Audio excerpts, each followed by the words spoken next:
Hello guys, how are you?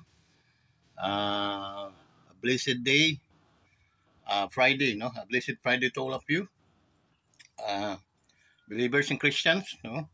Even and to our friends also, and to the Wanderers, um, mga Wanderers Motovlog supporter, okay? Followers, how are you guys? Shout out sa inyong lahat. At sana ay kayo ay nasa magandang kalusugan at kayo ay on the peace of mind na palaging mayroong magandang tulog at nakakatulog mahimbing at yun ay biyaya ng ating Panginoon. Dapat lang naman ninyong ipagpasalamat yan sa ating Panginoon. Okay? Guys, once again, shout out sa ating mga OFW, no? They are scattered around the world, no? Shout out sa inyo. Naway pagpalain ang inyong mga gawain at kayo ay biyayaan ng mga kalusugan, ligtas sa mga pagsubok, at lalo na ang inyong mga iniwanan, ang inyong mga pamilya dito sa Pilipinas. Maraming salamat din sa pagtangkilik niyo sa ating video, sa ating channel, Wanderers Motovlog TV. Guys, kung hindi pa kayo nag-subscribe, mag-subscribe na po kayo. Dito sa ating Wanderers Motovlog TV, napakahalaga po para naman po tayo makatulong doon sa mga taong nangangailangan din ng tulong. And that's the purpose why nabuo din ito na ating YouTube channel. At the same time, we are supporters to those leader na they are in line with God, no? In God's will. Okay?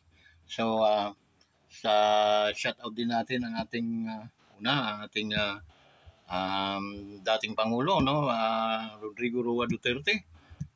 Sir, amping kanunay, sir, and then we always pray for you, sir, for na bigyan ka pa ng maraming taon sa buhay, and then maraming salamat, sir, sa naganap mong panunungkulan, no? Pinagmamalaki kita, sir. Okay?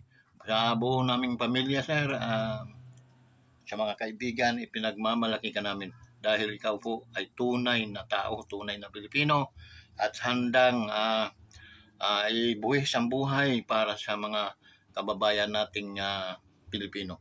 So ikaw ang tunay, okay? At malakas dapat ay preserve ang mga katulad mo, sir.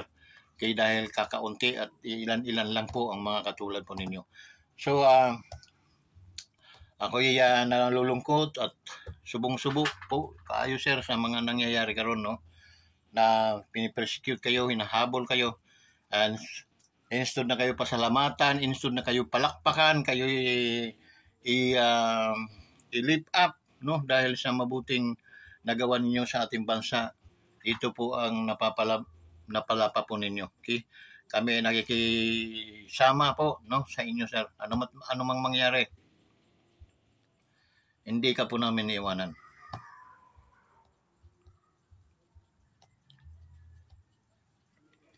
So, nasa season tayo ng Christmas, dapat tayo ay magmahalan, tayo ay mag-unawaan. Okay? Tigil muna ninyo yung para at least malay mo, maisipan pa ninyo ang mga nagpipersecute sa dating presidente, Duterte, magbago pa po kayo. Okay? Hindi pa po huli ang lahat para hindi kayo magbago. And then, kung hindi naman po talaga kayo magbabago, now, mananagot kayo sa ating Panginoon. Okay? Hindi ko kayo tinatakot bagkus hindi ka naman kayo makapangyarihan. Mas makapangyarihan ang Diyos kaysa inyo. Kaya, bilang mga Pilipino, ako ay nagpapaalala din. Okay? It is hard to kick the pricks. Okay? To all those leaders who are very yung sobra ang pagmamahal sa salapi. Okay? Sa mga leaders natin na nasa ating ngayon, no, na sobrang pagmamahal ng salapi, pagsisisihan po ninyo. Okay? Dahil ang salapi mawawala, ngunit yung inyong dangal at yung mananatili habang buhay. Okay? Tamang gulang ang salapi. Okay? Yan. Tawag noon, great servant yan, salapi na yan. Okay? Pwede mo siyang utusan ng masama, pwede mo rin siyang utusan ng tama. Mamili ka po. No? Kung gusto mo nang mas mabiyayaan din ang inyong angkan, ang inyong mga pamilya, no? Ang inyong lahi, ay gumawa po kayo ng mabuti. Pag hindi naman po, mahalin po ninyong pera. At tiyak, hindi naman po ninyo yan madadala sa impyerno at hindi rin po ninyo madadala sa langit. Yan po ay very logic po yun. Naanhin mo naman yan. Okay? Maggagawa ka ng kasalanan o pagkakamali dito sa mundong ibabaw, marami kang sasagasaan na tao dahil dyan sa perang yan. Yun ang sinasabi sa Biblia. To love money is root of evil. Okay? Yun, may mga taong walang pakialam sa pera. Kung mayroon, okay. Kung wala, okay rin. Okay? Ang mahalaga, nakakain sila 3 beses, masaya sila sa kanilang buhay. Yun ang tunay na yaman. Okay?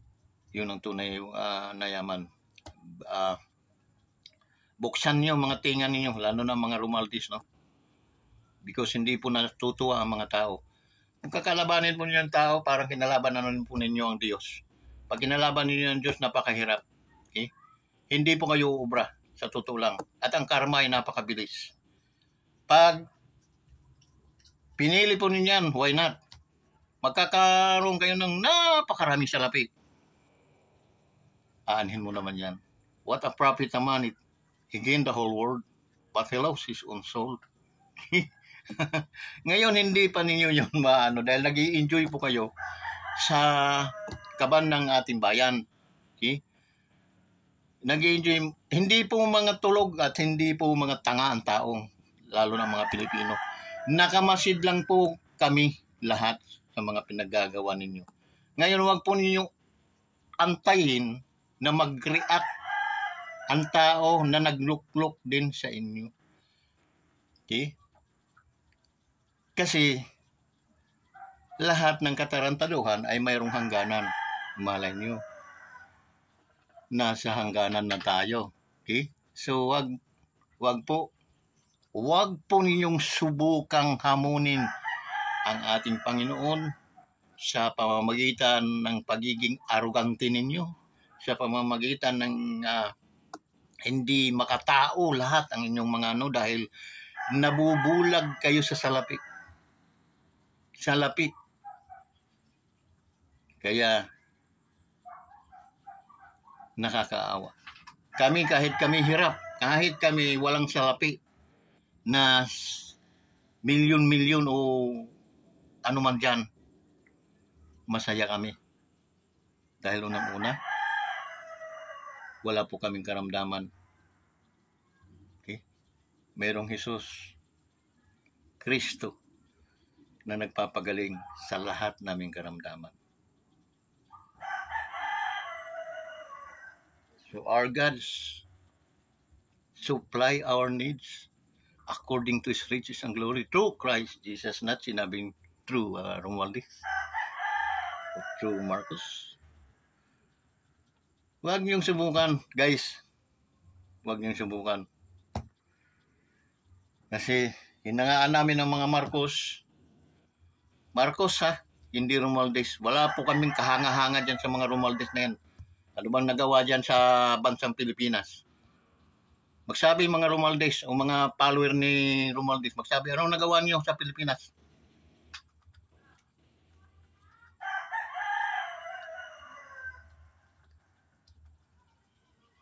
Papayag ba naman kaming kukut-kutin ninyo yung pera ng bayan at makinabang kayo?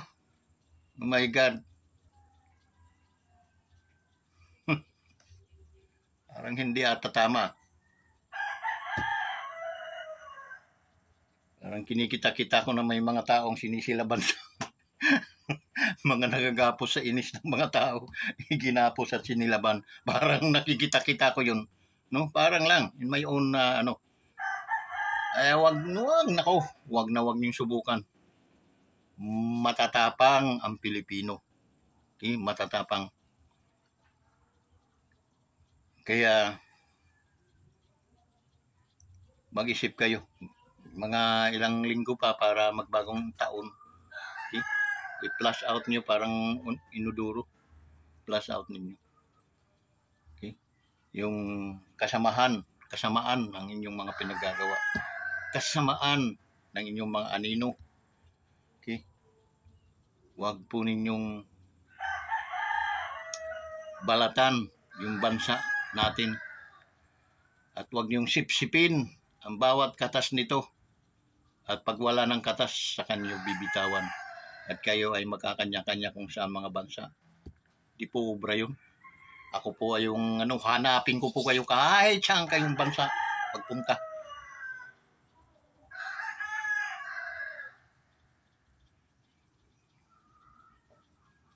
Malupit pero mas malupit po kasi yung mga pinaggagawa ninyo, guys. Okay? Napakalupit. Imagine mo, no? Marcos at Duterte. Alam niyo yan? Kung gaano kalaki ang utang na loob ng Marcos sa mga Duterte. Because only Duterte President ang nagpalibing yan sa libingan ng mga bayani. They have the right also because he is a former president. May karapatan siya. Pinaglaban yun ni Pangulong Digong. Ngayon nakapikit at mga mata ninyo. Pangulo. Hindi naman siguro tama. Okay. Hindi tama. Hanga po ako sa iyo pero hindi po tama yun. Matuto po tayong tumingin ang utang na loob sa mga taong dapat at pinagkakautangan talaga natin ng loob. May utang na loob ka ba sa mga Romualdez, Pangulo? Ano? Sabihin nyo sa taong bayan na pasensya na kayo, may utang na loob ako kaya pinababayaan ko yan. Nagkandawindang-windang na itong ating pamahalaan dahil sa rumors ng nakawan. Okay? Bali wala lang. Hindi naman pwede yung Pangulo. Okay? Cue it up, no? Buksan po ninyo paro-pares ang inyong mga mata. Ang inyong pandinig. Dahil hindi po tama yan. Okay? Ano bang napagkautangan nyo ka? Apelido lang yun ng nanay mo. Kamag-anak nga ninyo sa side ng mother mo. Pinaniwalaan ka namin dahil ikaw ay Marcos, hindi dahil dyan sa mga hayop na yan.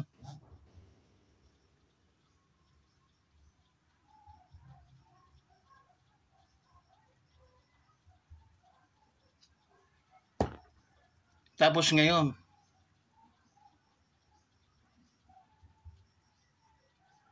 hinahabol ang mga demonyo itong ating dating presidente. And then makakangiti ka lang. Oh my God. Oh my God.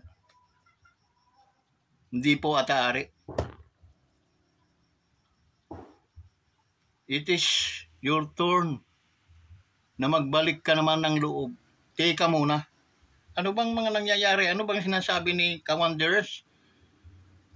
May mga totoo ba ito nangyayari sa ating bansa? Totoo po. Lahat ng mga vlogger po ay pinakikinggan ko. Galit man ako sa kanila.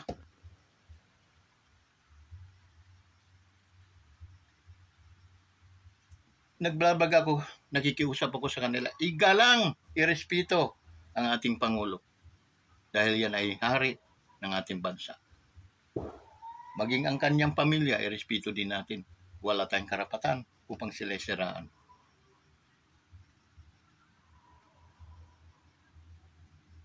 Ngunit sa mga nangyayari, hindi naman ako papayang Pangulo. Na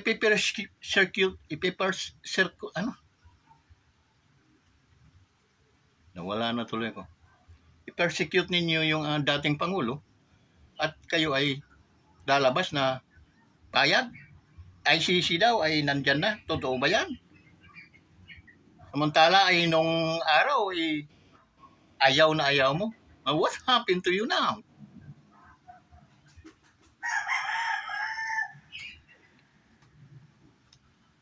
Please big me. No? May apology if sumusubra ang aking pananalita sa iyo. Pero minahal ka namin, Pangulo, because binuto ka namin ng todo-todo. Hindi po kami nag-alinlangan. Okay naman sana yung pamamalakad mo. Ngunit yung mga nag-i-intervener, no, yung mga nakikialam, yun po ang magpapasira siguro sa inyong imahin. Dahil hindi ko po makuha talaga eh. Dahil napakalayo ng sayo at saka yung ama. Ang ama mo, si former President Ferdinand Marcos Sr. Bawat desisyon po niya, wala pong nag-ano noon. Nandyan nga yung mga Romualdez din. Pero hindi rin maka-monopoly sa kanya yon. Nailakad din ng ama mo yung bansang Pilipinas. Siniraan nga lang talaga yun. Siniraan lang. Okay? And now, magkaiba naman kayo. Okay? Na dapat, kahit papaano, may dugo kang Marcos. Meron kang tamang pamamalakad at determinasyon na tao. Dahil yung blood mo, blood din naman ng ama mo. How come? Malinaw na mayroon kang utang na loob. Bilang anak ka ng Presidenteng Marcos, no? May utang na loob ka doon. Dahil nga, walang kakimigimi nang si Duterte ay nanalo bilang presidente, automatic yun, hindi na inintay kung ilang taon. Pinalibing sa libingan ng mga bayani. Yung mga taong binabarkada ng iyong pinsan ngayon, yung pong mga taong sumisigaw noon na huwag ipalibing dahil walang karapatan ang magnanakaw na ipalibing sa libingan ng mga bayani. Hukayin! Yun sila man nagsisigaw. What happened to your mind today?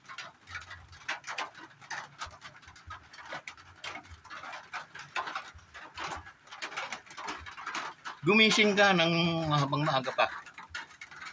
Meron pang almost 2 weeks to 2024. Sana nakapokus ka sa tama. Huwag kang pumukus sa mali. Okay? Papipiliin lang kita, no, Pangulo. Ano bang naidulot at pagkakautang ninyo sa mga Romualdez? Sabihin, huwag po sa akin. Sabihin mo, nag-vlog ka rin naman. Sabihin mo, sa madlang tao. Nagkautang kami yan ng 100 piso. Or mutang kami ng bigas sa kanila. Nang kami wala nang makakain. Sabihin mo, kung may utang na loob ba kayo sa mga Romualdez na yun, na dapat mong pati yung bansa natin. Pati yung relasyon ng Duterte kaya ka nanalo dahil nga suportado ka rin ng mga Duterte, DDS or ano. At saka kami, naniwala kaming kayang-kaya mo i-drive sa tama yung ating bansa. Pero how come? Na yung mga taong tumulong sa inyong pamilya ang siyang inuusig ng gobyerno mo ngayon. Hindi po maganda yan dahil magre-react po ang mga military niyan at magkakaroon po tayo ng hindi magandang direksyon ng ating bansa. Kung hindi po niyo yan nakikita sa ngayon, buksan mo unti-unti yung mata, yung tinga. Ang ating mga kasundaluhan, kapulisan ngayon, alam po nila ang tama at mali. Alam po nila yung nandudugas at hindi. Alam po nila yung mga nagluloko at hindi. Alam po nila yung mga rebelde at hindi. Pakakawalan po ninyo yung 800 na mga nakakulong. At kung ano mga demand nila ay gugustuhin ninyo. Hindi po pwede yun, Pangulo. Magre-react ang mga sundalo Dahil kakaunti na lang po ang mga yan. Halos tapos na po ang giyera natin sa kanila. Ngayon, magre-regroup naman ang mga yon para magpalakas, makarecruit, makakuha ng pera o salapi. And then, mamumundok na naman yon. Problema na naman natin yan, Pangulo, doon sa susunod na presidente.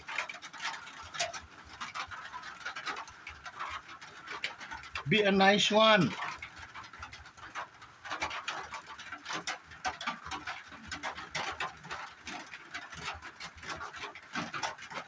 Bilang lalaki, Pangulo, pwede mo naman kausapin.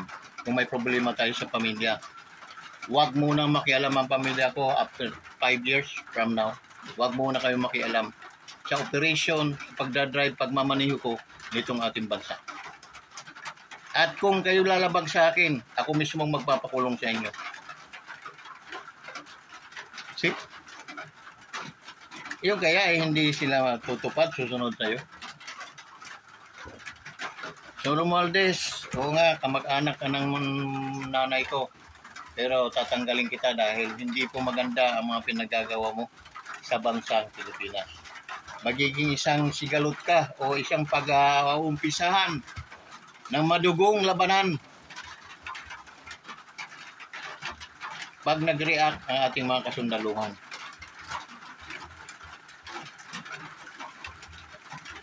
Panibagong history na naman.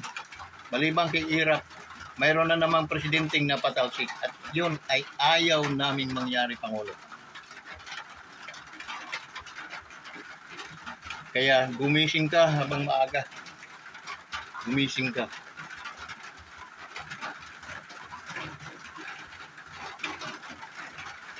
Doon naman sa mga vlogger na mga nagagalit sa ating Pangulo, may karapatan nga kayong salita ng hindi maganda. Pero hindi po solusyon yan, guys. Ang solusyon po niyan ay balansin po ninyo ang mga balita na binibitiwan ninyo sa inyong mga anak. Kinot po ninyo yan sa iba, kukunin po ninyo. So, gumalang lang po kayo, guys. Kasi meron namang pangalan ng ating Pangulo. Huwag po yung tawaging puting o ano man. Kasi nga, insulto naman yun sa pagkatao ng Pangulo ng Pilipinas. Nakakadismaya naman kayo.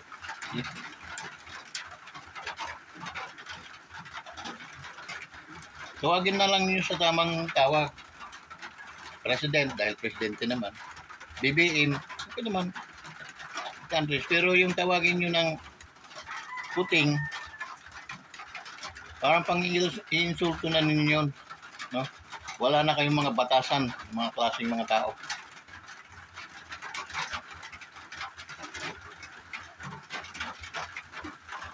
Yun lang. Hindi po ako galit sa mga vlogger na mga nandito sa Pilipinas na talagang kinakaskas nila yung ng Pangulo. Huwag po. Dahil kayo lang po ang nagpapaaway-away sa lahat ng Pilipino. Hindi kasi nyo binabalansi. Hindi ko kayo manawaan. Parang gusto nyo gumulo talaga ang Hindi. Manap kayo ng mga na it can touch sa mga puso na sana magbago ang ating may mga makapag sa ating Pangulo na ganito. May makapagbulong. And then, yun. Hindi yung puting ng norte. Hilas kayo eh. Hilas. Kayo ang naghahanap ng para magkagulo-gulo. Yung Hindi kayo marunong maggano ng pasensya na tika muna. Kasi BBM medyo nalilihis ng landas. So ano kayong gagawin natin, guys? Ating dapat mga ganon. No? Mayroong naghahanap ng solusyon para sa katahimikan, hindi para guluhin ang ating pagsapulin. Para mga manok na sabong-sabong niya. No? Ano ba naman kayo guys?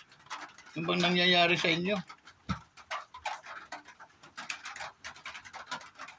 Pag nakakuha ng balita yung nasa ibang bansa, papadala din dito sa, magiginig din sila doon sa mga vlog. Galing, nasa Amerika yun, no? Sira-sira todo, sira to the max. Para lang makaganti. Kasi nagganti yan, hindi naman pwedeng, hindi gagawa na ganyan na, ano, gumaganti yan. So, pag gumaganti, yan naman natin. Okay? Sakyan naman natin without any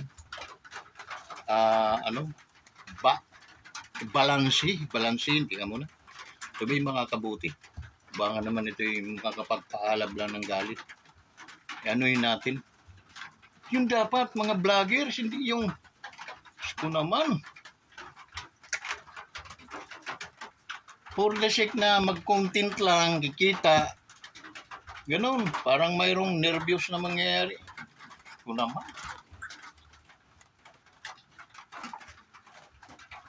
Ang sabihin nyo, kilala na nga, ikaw parang dot-dot ha. Kitanin mo dyan, ilan lang yung ano mo, mga subscriber mo. Hindi ko kasalanan yung guys. Okay? Pero hindi ako gumagawa ng vlog na ikakasira sa within our nation. Okay? Ikakasira.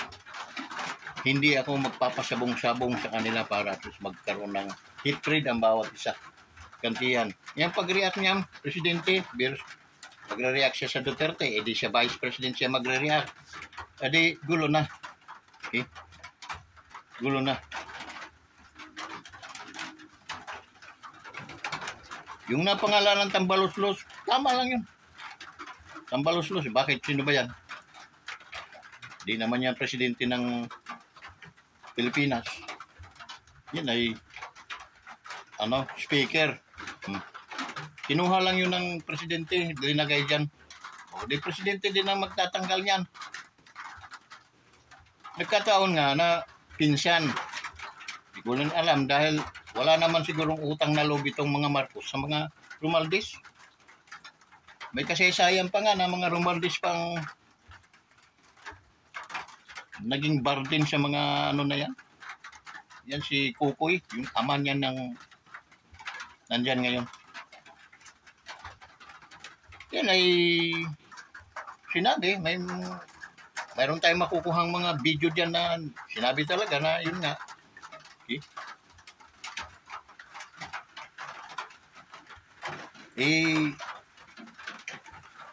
Sana po ay sa spirit in the spirit of Christmas,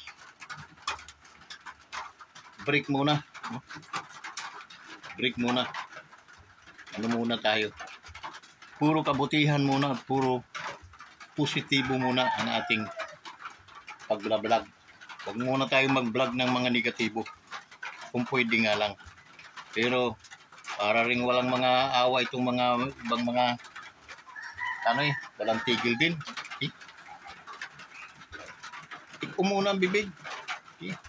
Munang irespeto ninyo yung spirito ng Christmas, guys. Irespeto lang ninyo yun. Dati meron akong gira na napanood. Nasa mga pakso sila. Pagdating ng alas 12 ng gabi, kanya-kanyang alwas doon sa paksol. Pumunta doon sa mga kabilang paksol na kalaban. They are seeking hand.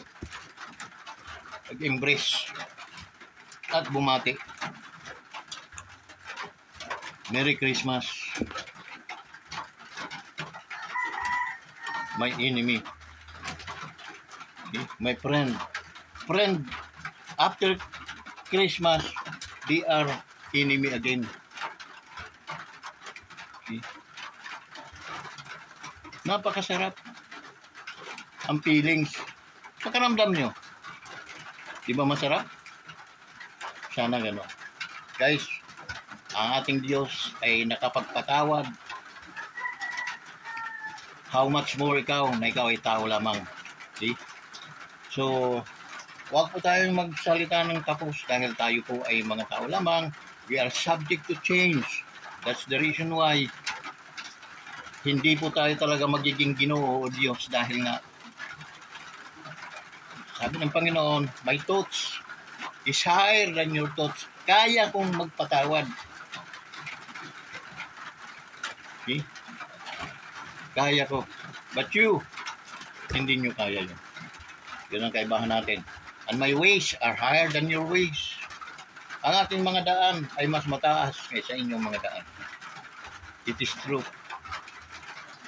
Totoo po yun. Okay? Kaya ng Diyos, binigay nga niya ang kanyang bugtong na anak. Sinong sumampalataya ay hindi mapapahamak bagkus magkakaroon ng buhay na walang hanggan according to John 3:16. That's the reason why we enjoy the spirit of Christmas. We enjoy peace for each one of us. So be it. God continue blessing, pour out blessings to each one of us. So thank you guys. Thank you so much for the help, for our repair of our kubo, our dampa. Kindly share your blessings. Share your blessings. God can bring it back to you. Okay? I promise you na yung tulong mo ay hindi po babalik yung nang walang magandang ganti. That's why if you have an extra, please support our project to repair our sanctuary, our kubo, guys. Thank you so much, guys, my friends, my relatives, and my followers. Thanks a lot. Thank you so much. God bless you. Bye-bye.